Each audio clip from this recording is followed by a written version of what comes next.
नमः शिवाय। हर हर महादेव। नमस्कार दोस्तों, स्वागत है आप सभी का हमारी यूट्यूब चैनल पावरफुल हिंदू धर्म में। आप सभी पर भगवान भोलेनाथ और माता पार्वती की कृपा सदा और सर्वदा बनी रहे। आज हम आप सभी को श्रावण मास में शिव महापुराण में रुद्र संहिता के तृतीय खंड में कथा अध्याय 5 और 6 का श्रवण कराएंगे। आइए श्रवण कीजिए कथा अध्याय 5 का, जिसमें वर्णन है पार्वती माता का जन्म। श्री ब्रह्म जी कहते हैं कि हे नारद, तत्पश्चात हिमालय और मैना देवी भगवती और शिव के चिंतन में लीन रहने लगी। उसके बाद जगत की माता जगदम्बिका अपना कथन सत्य करने के लिए अपने पूर्ण अंशों द्वारा पर्वतराज हिमालय के हृदय में आकर विराजमान हुई। उस समय उनके शरीर में अद्भुत एवं सुंदर प्रभा उतर आई। वे तेज से प्रकाशित हो गए और आनंद मग्न हो देवी का ध्यान करने लगी। तब उत्तम समय में गिरिराज हिमालय ने अपनी प्रिय मैना देवी का ध्यान करने लगे तथा अपने प्रिय मैना के गर्भ में उस अंश को स्थापित कर दिया। मैना ने हिमालय के हृदय में विराजमान देवी के अंश से गर्भ धारण किया। देवी जगदम्बिका गर्भ में आने से मैना की शोभा व कांति निखर आई और वे तेज से संपन्न हो गई। तब उन्हें देखकर हिमालय बहुत प्रसन्न रहने लगी। जब देवताओं से ही श्रीहरि और मुझे इस बात का ज्ञान हुआ तो हमने देवी जगदम्बिका की बहुत स्तुति की और सभी अपने अपने धाम को चले गए। धीरे धीरे समय बीतता गया। 10 माह पूरा हो जाने के पश्चात देवी शिवा ने मैना के गर्भ से जन्म लिया। जन्म लेने के पश्चात देवी शिवा ने मैना को अपने साक्षात रूप में दर्शन कराई। देवी के जन्म दिवस वाले दिन बसंत ऋतु के चैत्र माह की 9वीं तिथि थी। उस समय आधी रात को मृगशिरा नक्षत्र था। देवी के जन्म में सारे संसार में प्रसन्नता छा गई। मंद मंद हवा चलने लगी। सारा वातावरण सुगंधित हो गया था तथा आकाश में बादल उमड़ आए और हल्की हल्की फुहारों के साथ पुष्प वर्षा होने लगी। तब माँ जगदम्बा के दर्शन हेतु श्री हरि विष्णु जी और मेरे सहित सभी देवी देवता गिरिराज हिमालय के घर पहुँचे। देवी के दर्शन कर सबने दिव्य रूपा महामाया मंगलमयी जगदम्बिका का माता की स्तुति की। तत्पश्चात सभी देवता अपने अपने धाम को चले गए। स्वयं माता जगदम्बा को पुत्र रूप में पाकर हिमालय और मैना धन्य हो गए। वे अत्यंत आनंद का अनुभव करने लगी। देवी की दिव्य रूप के दर्शन से मैना को उत्तम ज्ञान की प्राप्ति हो गई।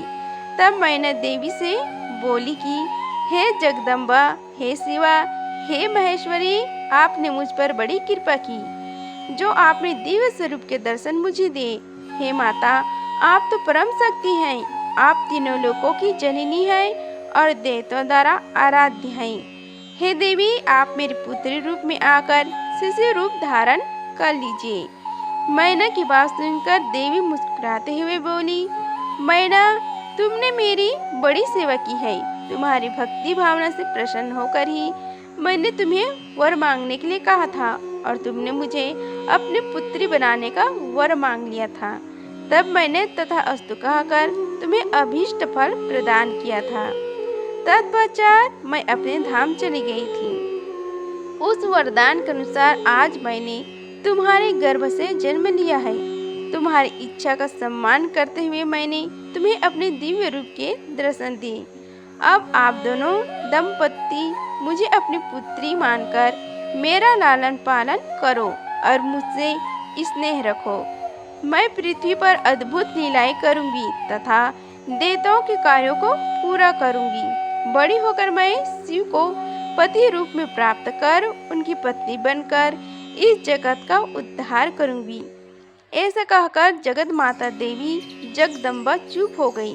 तब देखते ही देखते देवी भगवती नन्हे शिशु के रूप में परिवर्तित हो गई। इस प्रकार कथा अध्याय 5 का समाप्त हुआ। आइए अब श्रवण कीजिए कथा अध्याय 6 का, जिसमें वर्णन है पार्वती का नामकरण। श्री ब्रह्म जी बोले कि हे मुनिश्रेष्ठ नारद जी, मैना के सामने जब देवी जगदम्बिका ने शिशु रूप धारण किया तो वे सामान्य बच्चों की भांति रोने लगी। उनका रोना सुनकर सभी स्त्रियां और पुरुष जो उस समय वहां उपस्थित थे प्रसन्न हो गईं। उस समय कांति वाली नील कमल के समान शोभित उस परम तेजस्वी सुंदर कन्या को देखकर गिरिराज हिमालय बहुत प्रसन्न हुए। तब शुभ मुहूर्त में हिमालय ने अपनी पुत्री का नाम रखने के बारे में सोचा। उस समय मैना और हिमालय बहुत प्रसन्न थे। तब देवी के गुणों और सुशीलता को देखकर उनका नाम पार्वती रखा गया। चंद्रमा की कला की तरह हिमालय पुत्री धीरे धीरे बड़ी होने लगी। उसके अंग प्रत्यंग चंद्रमा की कला एवं बिंब के समान अत्यंत शोभामान होने लगी। गिरिराज अपनी सहेलियों के साथ खेलती थी। पार्वती अपने सखियों के साथ कभी गंगा के रेत से घर बनाती तो कभी कंदुक क्रीड़ा करती खेलती रहती। वे बड़ी होने लगी। जब वे शिक्षा की योग्य हो गई तो आचार्यों ने उन्हें विभिन्न धर्मशास्त्रों का उपदेश देना प्रारंभ किया। उससे उन्हें अपने पूर्व जन्म की सभी बातें स्मरण हो आई। हे मुने, इस प्रकार मैंने शिवा की लीला का वर्णन तुमसे किया। एक समय की बात है, तुम शिव लीला से प्रेरित होकर हिमालय के घर गए। हे नारद, तुम शिव तत्व के ज्ञाता हो और उनकी विभिन्न लीलाओं को समझते हो। तुम्हें आया हुआ देखकर हिमालय मैना ने तुम्हें प्रसन्नता पूर्वक नमस्कार किया तथा खूब आदर सत्कार किया। तत्पश्चात हिमालय ने अपनी पुत्री पार्वती को बुलाया और उससे तुम्हारे चरणों में प्रणाम कराया। फिर स्वयं भी बार बार नमस्कार करने लगे और बोले, हे मुनियों में श्रेष्ठ नारद, हे ब्रह्मपुत्र नारद, आप परम ज्ञानी हैं। आप सदैव सबको उपकार करते हैं। आप भूत भविष्य और वर्तमान जानते हैं। आपको परोपकारी और दयालु हैं। कृपया मेरी कन्या का भाग्य बताएं और मुझे यह भी बताएं कि मेरी बेटी किसकी सौभाग्यवती पत्नी होगी।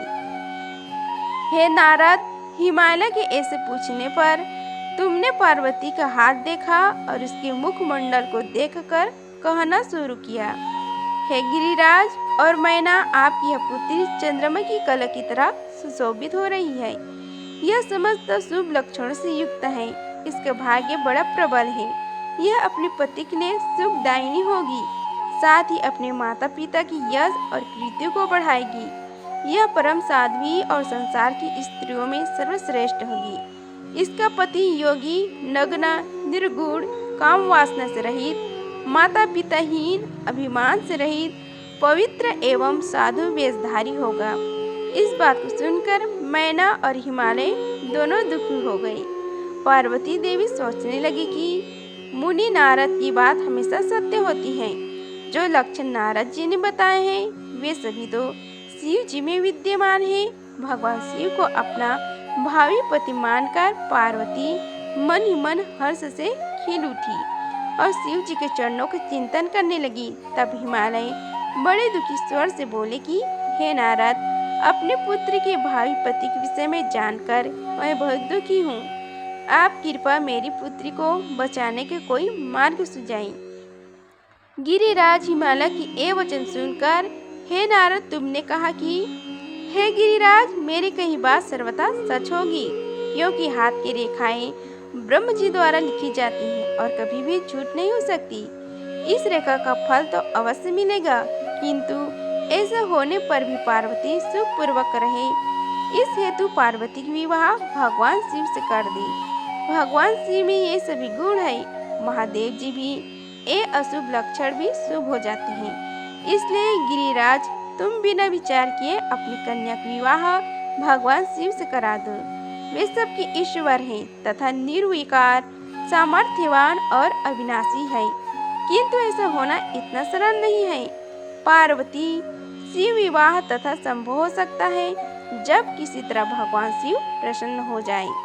भगवान शंकर को प्रसन्न करने और वश में करने का सबसे सरल और उत्तम साधन है। यदि आपको पुत्री भगवान शिव की अन्यन भक्त भाव से तपस्या करें तो सब ठीक हो जाएगा। पार्वती भगवान शिव को पति के रूप में प्राप्त करेगी। वे सदैव भगवान शिव के अनुसार ही कार्य करेगी, क्योंकि वे उत्तम व्रत का पालन करने वाली महासाध्वी है। वे अपने माता पिता के सुख को बढ़ाने वाली है। हे गिरिराज हिमालय, भगवान शिव और शिवा का प्रेम तो अलौकिक है। ऐसा प्रेम न तो किसी का हुआ है और न ही होगा। भगवान शिव इनके अलावा और किसी स्त्री को अपनी पत्नी नहीं बनाएंगे। हिमालय शिव शिवा को एकाकार होकर देवताओं की सिद्धि के लिए अनेक कार्य करेंगे। आपकी पुत्री को पति रूप में प्राप्त करके ही भगवान अर्धनारीश्वर होंगी। आपकी पुत्री पार्वती भगवान शिव की तपस्या से उन्हें संतुष्ट कर उनकी अर्धांगिनी बन जाएगी। हे मुनि नारद, तुम्हारे इन वचन को सुनकर हिमालय बोले, हे मुनि श्रेष्ठ नारद, भगवान शिव सभी प्रकार की इच्छाओं को त्याग करके अपने मन को संयम में रखकर नित्य तपस्या करते हैं। उनका ध्यान सदैव पर ब्रह्म में लगा रहता है। भला वे अपने मन को कैसे योग से हटाकर मोह माया के बंधनों में फंसने हेतु विवाह करेंगे। जो भगवान शिव अविनाशी, प्रकृति से परे, निर्गुण, निराकार और दीपक की लौ की तरफ प्रकाशित है और सदैव परम ब्रह्म के प्रकाश पुंज को तलाशते हैं, वे कैसे मेरी पुत्री से विवाह करने पर राजी होंगी। मेरी जानकारी के अनुसार भगवान शिव ने बहुत पहले अपनी पत्नी सती के सामने यह प्रतिज्ञा की थी कि वे उनके अलावा किसी और को पत्नी रूप में कभी भी स्वीकार नहीं करेंगे। अब जब सती ने अपने शरीर को त्याग दिया तो वे किसी और स्त्री को कैसे ग्रहण करेंगे। यह सुनकर आपने कहा कि हे गिरिराज, आपको इसकी चिंता नहीं करनी चाहिए।